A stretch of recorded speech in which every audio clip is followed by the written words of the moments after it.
Om Swastiastu. Assalamualaikum warahmatullahi wabarakatuh. Ibu dan Bapak guru hebat. Perkenalkan, saya Imadi Dwi Juliarta Putra, guru fisika di SMA Negeri 2 Semarapura. SMA Negeri 2 Semarapura merupakan salah satu sekolah yang menerapkan kurikulum Merdeka sejak Kemendikbud resmi merilis Merdeka Belajar episode ke-7 tentang program sekolah penggerak. Dengan status sebagai sekolah penggerak, sudah barang tentu penerapan Merdeka Belajar menjadi satu hal yang wajib dilaksanakan. Demikian halnya pada mata pelajaran IPA, juga berupaya menjalankan seperti apa yang diamanatkan dalam kurikulum Merdeka. Sebagian besar sekolah hanya mengedepankan sistem belajar indoor dalam kelas saja, yang cenderung statis dan membosankan. Akibatnya, tidak sedikit dari peserta didik yang tidak mengerti, kemudian mendapatkan nilai yang kurang baik, lalu patah semangat dan akhirnya malas untuk belajar. Peserta didik juga kurang dapat berinteraksi langsung dengan lingkungan sekitar. Padahal, pembelajaran fisika erat kaitannya dengan alam dan fenomena-fenomenanya. Dengan demikian, akan lebih efektif apabila dalam pembelajaran fisika dilakukan interaksi secara langsung dengan alam. Sehingga, manfaat pembelajaran fisika dalam kehidupan sehari-hari dapat langsung dirasakan oleh murid. Melihat kondisi tersebut, saya mencoba mencari alternatif lain. Pertama, yang saya lakukan adalah membuat pemetaan aset. Kesimpulan yang saya peroleh, saya tertarik mengembangkan pameran karya sains sebagai upaya pemenuhan kebutuhan belajar murid berbasis aset lingkungan sekitar. Kebetulan, dua topik materi yang dibahas yaitu tentang energi terbarukan dan pemanasan global sangat cocok jika dilaksanakan dengan produk karya inovatif. Dalam proses pembelajaran, saya mengajak siswa untuk berkunjung ke tempat olah sampah setempat atau yang biasa disebut dengan TOS, yang terletak di Desa Kusambe, Kecamatan Dawan, Kabupaten Kelungkung. Di tempat ini, siswa dapat mengeksplorasi pengetahuan mereka, serta dapat menggali informasi secara mendetail dari narasumber ahli, Dinas Lingkungan Hidup, dan Pertamanan Kabupaten Kelungkung. Sebelum mengunjungi TOS Kusambe, saya memberi pemahaman tentang TOS serta fungsinya. Berdasarkan hasil diskusi, siswa kemudian menyusun daftar pertanyaan yang akan diajukan ketika berada di TOS nantinya. Dalam draft rancangan kunjungan, tergambar jelas apa yang akan mereka lakukan di lokasi, siapa yang akan dicari, dan materi apa yang ingin diperdalam. Masih terkait dengan persiapan, siswa juga diminta merencanakan produk apa yang akan mereka hasilkan.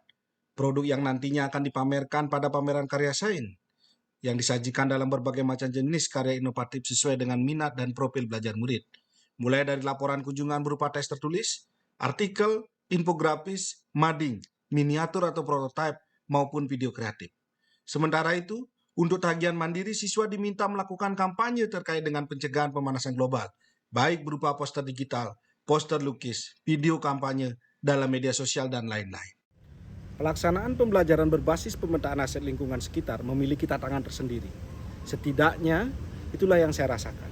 Perlu persiapan matang, tidak hanya menyangkut konten materi saja, namun juga perlu koordinasi dengan kepala sekolah dan tentunya pihak lain di luar sekolah. Langkah pertama yang saya lakukan adalah menggandeng MGMP Fisika. Saya memerlukan dukungan dari rekan sejawat, apalagi jumlah siswa yang akan diberangkatkan mencapai 4 kelas dengan total sekitar 160 siswa. Setelah mendapat dukungan MGMP, saya kemudian menjalin komunikasi intens dengan kepala sekolah, termasuk melakukan survei awal, yaitu berkunjung ke TOS Kusambe. Dari pengamatan awal di lokasi, saya melihat banyak aset yang bisa dijadikan sebagai bahan pelajaran materi energi terbarukan dan pemanasan global. Mulai dari tersedianya pembangkit listrik berbahan bakar sampah organik yang dipadatkan, atau yang biasa disebut dengan pelet, hingga teknik pengolahan limbah skala rumah tangga sebagai upaya mengurangi dampak pemanasan global. Karena TOS berada di bawah naungan Dinas Lingkungan Hidup dan Pertamanan Kabupaten Kelungkung, saya kemudian diarahkan untuk mengajukan izin sekaligus menjalin koordinasi dengan kepala dinas. Berhasil dengan segala perizinan bukan berarti masalah selesai. Boleh dikatakan, menggelar pembelajaran pameran karya sains ini penuh tantangan dan hambatan.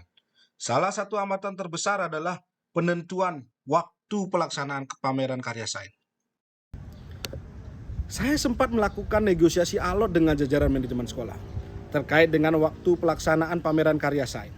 Namun saya optimis, pembelajaran dalam pameran karya sains sebagai upaya pemenuhan kebutuhan belajar murid melalui pemetaan aset lingkungan sebagai implementasi nyata Merdeka Belajar dapat saya laksanakan. Luar biasa. Barangkali dua kata itu mewakili apa yang saya rasakan ketika mendampingi siswa melakukan kunjungan lapangan. Antusias siswa terlihat sangat tinggi. Daya kritis mereka muncul, bahkan mampu menjabarkan draft pertanyaan yang telah disusun menjadi lebih detail.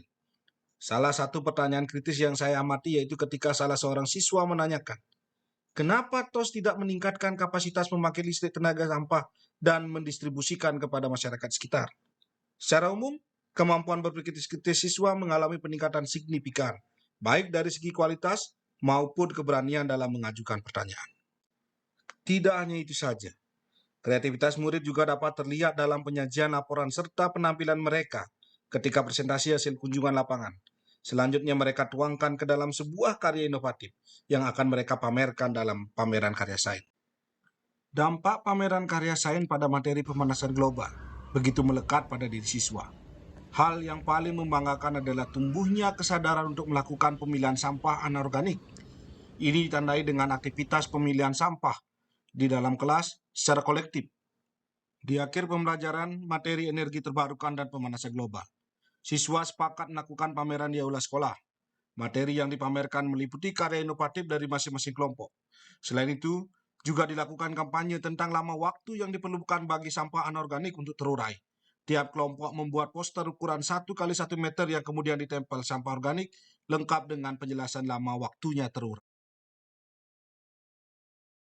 Pembelajaran dengan pameran karya sains, saya merasa belajar menjadi lebih seru dan menyenangkan. Karena minat dan kebutuhan belajar saya dapat diakomodir, saya juga mendapat kemerdekaan dalam menuangkan pemahaman saya dalam sebuah karya inovatif. Sebagai seorang guru, saya melihat bahwa pembelajaran pameran karya sains itu memberikan dampak positif kepada siswa.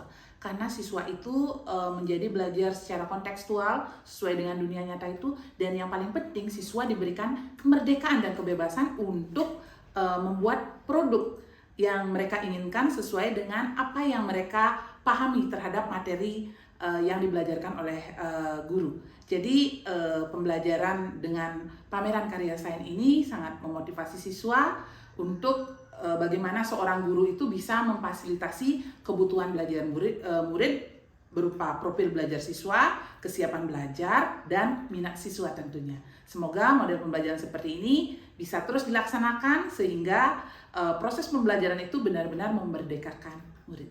Terima kasih. Tantangan penerapan pembelajaran pameran karya sains memang cukup berat. Selain perlu persiapan yang matang, juga diperlukan durasi yang cukup panjang. Melibatkan pihak lain sebagai dampak dari pemetaan aset lingkungan belajar menjadi tantangan tersendiri. Namun, hal itu terbayar dengan hasil yang didapatkan. Terlebih lagi jika hasil tersebut tidak hanya sebatas di dalam kelas, melainkan bisa meluas hingga menjadi sebuah tradisi yang membudaya di lingkungan sekolah.